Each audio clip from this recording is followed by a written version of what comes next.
All right, well, one thing about Spenser scholarship is that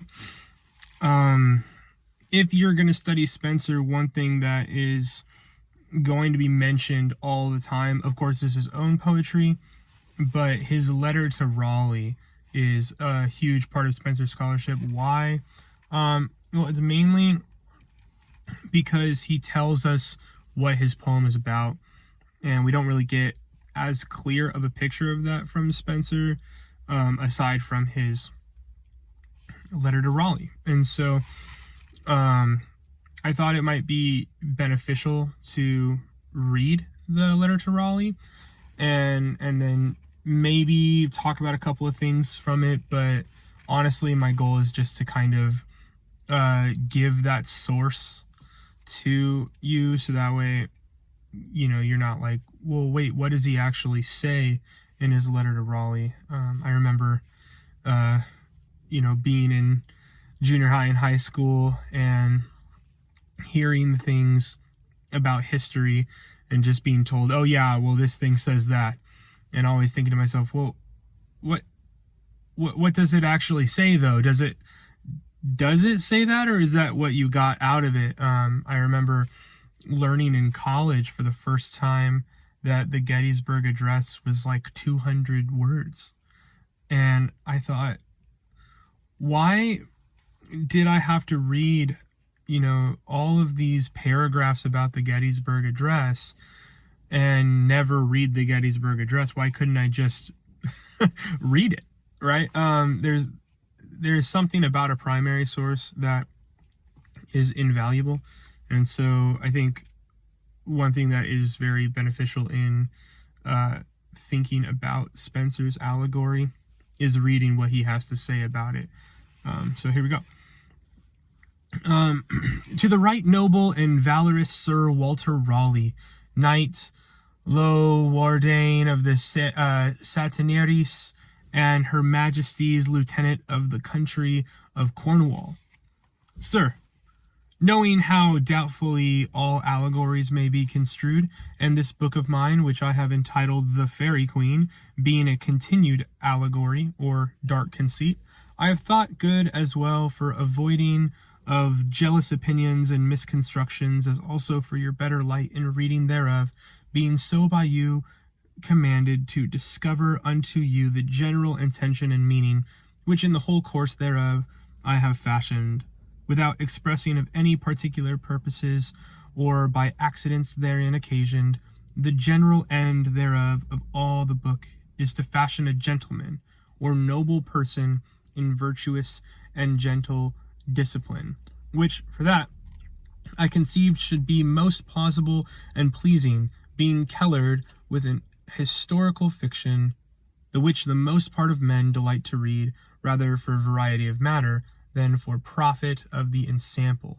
I chose the history of King Arthur, as most fit for the excellency of his person, being made famous by many men's former works, and also furthest from the danger of envy and suspicion of present time, in which I have followed all the antique poets historical, first Homer, who in the persons of Agamemnon and Ulysses hath ensampled a good governor and a virtuous man, the one in his Ilias, the other in his Odysseus. Then Virgil, who, like intention, was to do in the person of Aeneas after him Ariosto, comprised them both in his Orlando, and lately Tasso deserved them again, informed both parts in two persons, namely, that part which they in philosophy call ethic, or virtues of a private man, colored in his Rinaldo, the other named politic in his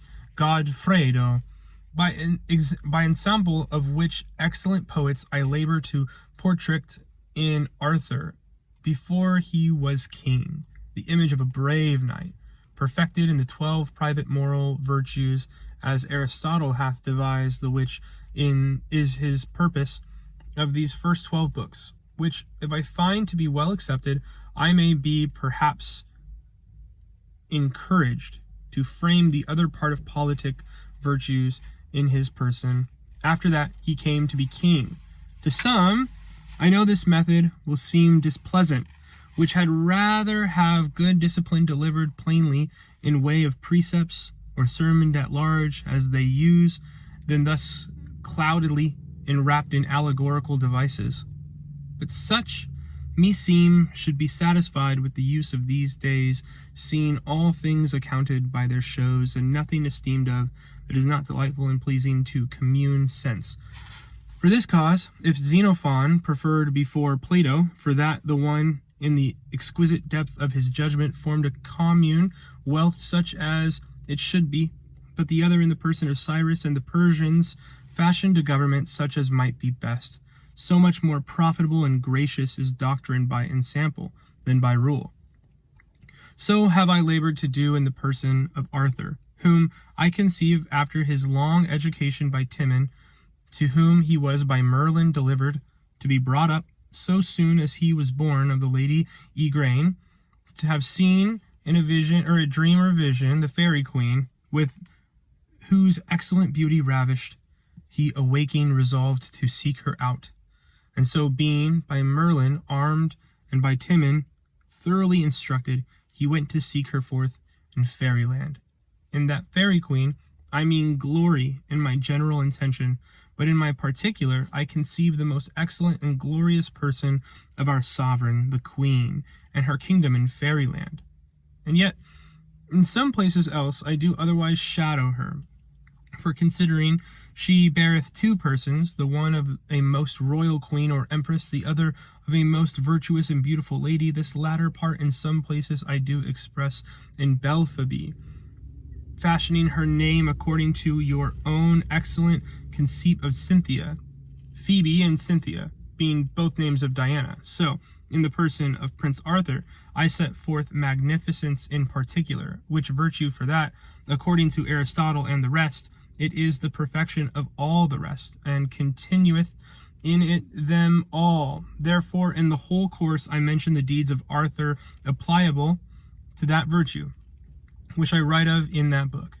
But of the 12 other virtues, I make 12 other knights the patrons, for the more variety of the history, of which these 3 books contain 3. The first of the Knight of the Red Cross, in whom I express holiness. The second of Sir Guion, in whom I set forth temperance.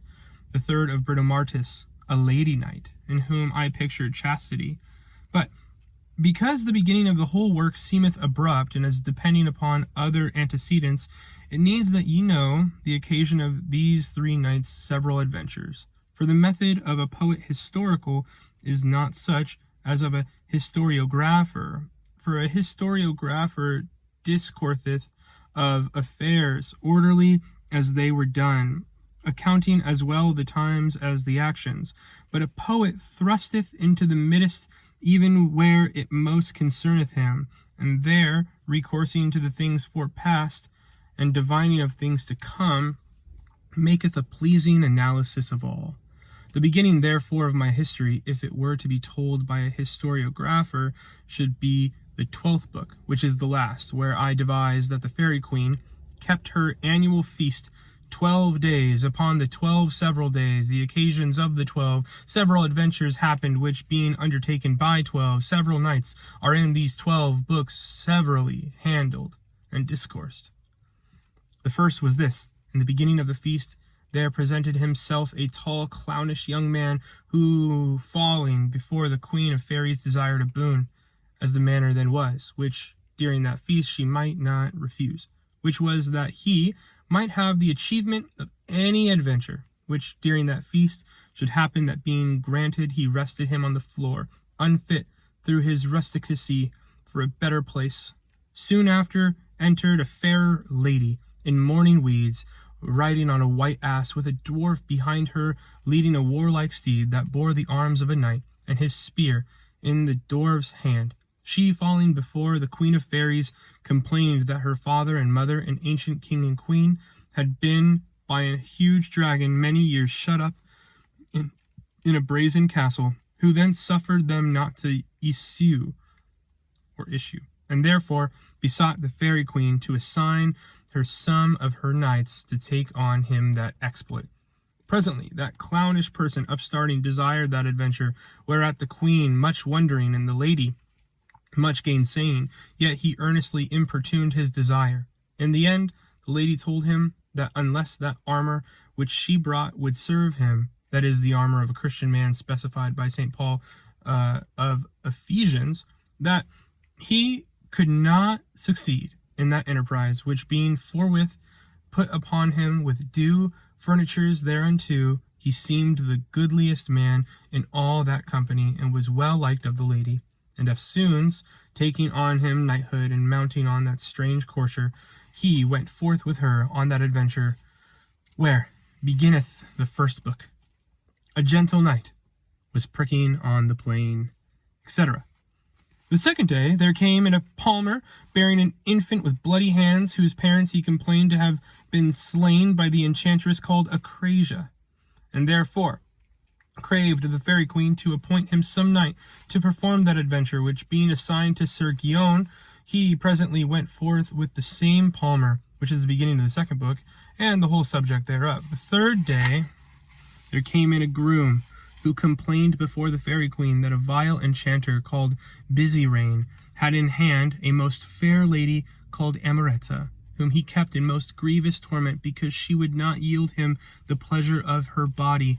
Whereupon Sir Scumador, the lover of that lady, presently took on him that adventure, but being unable to perform it by reason of the hard enchantments, after long sorrow, in the end met with Britomartis, who succored him and rescued his love.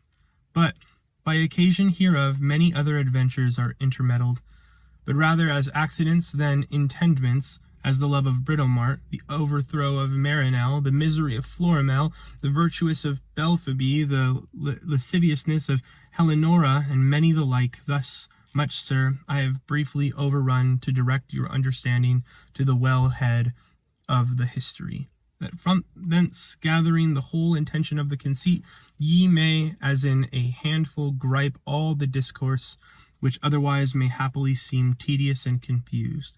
So humbly craving the continuance of your honorable favor towards me, and the eternal establishment of your happiness, I humbly take leave. 23rd of January, 1589. Yours, most humbly affectionate, Edmund Spenser. Well, there's much to say. There always is. Well, I hope that as you heard that you would be encouraged by, at the very least, this. Sir Walter Raleigh, who is a genius by his own right, he writes The History of the World, which is a great work, and about 1,500 pages long, where he was imprisoned and given, essentially he was put on house arrest. He was given the opportunity to take with him about 500 books. And so what did he do for the last 10 years of his life? He wrote The History of the World. And he sends this letter to Spenser, where essentially he reads the Fairy Queen and he's like, I have no idea what happened. And then Spenser writes that letter, trying his best to explain the great nature of his words in a more simple language. Now, as you probably have noticed, that language is still not that simple to us today. For example, he says an allegory or dark conceit, which he gets from Sir Philip Sidney. Sir Philip Sidney says that a dark conceit is essentially the true meaning or the initial intention of the writing of a poem. And so Spenser says that his dark conceit is the allegory, right? This great epic allegory. The other thing that you may have noticed is that he talks about 12 books. Spenser only writes 6 and a sixth, right? So he gets about halfway through and then he dies. And so he doesn't get to write the others. And then you probably did hear that there are so many names that he's referencing, right? Just off the bat, right? There's Aristotle, Plato, Xenophon. Those are some of the philosophers that he's mentioning. He talks about Arthur. And actually, I think that maybe that's a really good takeaway from it, that he wrote about Arthur because he wanted people to understand the myth without a difficult barrier of entry and without a jealousy of, wow, he thought that this person was so great, so he wrote about them. Instead, he uses a mythological character, or a character that, if he did exist, we know very little about, in order to expedite the process of getting into the epic. And then once you're in there, learning through the world, learning through the words, learning through all the different tricks that he uses in his epic to get you to the place, like Arthur, of going from a person who has the potential to be a king to one who is stately in his noble virtue, a gentleman. Well, I hope you enjoyed this, and as always, I pray that the Lord would bless you.